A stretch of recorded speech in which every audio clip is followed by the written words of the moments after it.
Brains are always working even when we sleep. Studies on sleep show that while we are sleeping, our brains continue to work on problems that confused us during the day.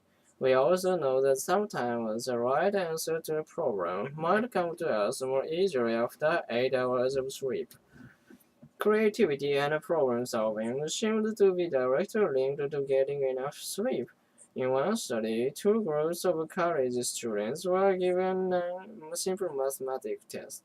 One group had just had 8 hours of sleep, and the other group had 7 hours of sleep or less.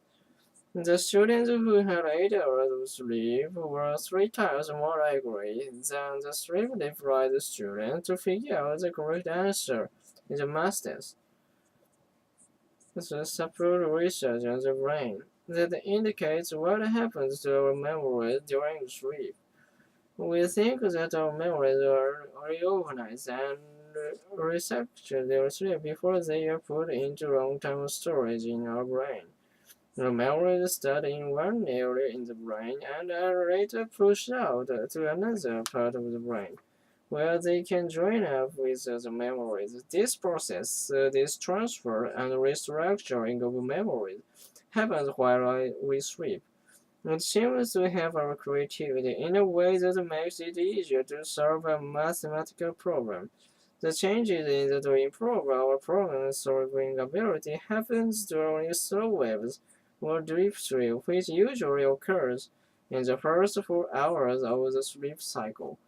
This study has important results for students and workers who are overtired. It should remind us that sleep is often the best medicine. Too many people don't get enough sleep, and this contributes to accidents, health problems, and for students, lower test scores.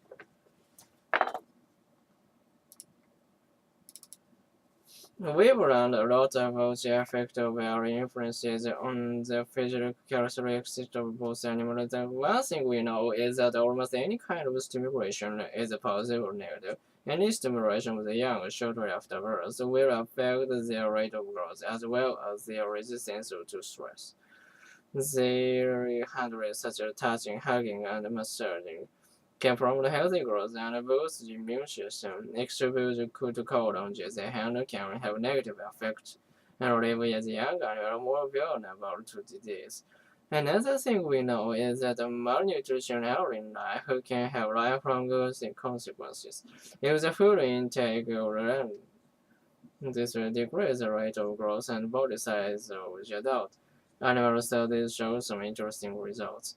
For example, deer born during a period of food scarcity or in a crowded population will remain relatively small inside even if their adult diet is adequate and the density to the population decreases. The effect of poor nutrition on deer can also extend to the following generation, as the offspring of small deer will also be small.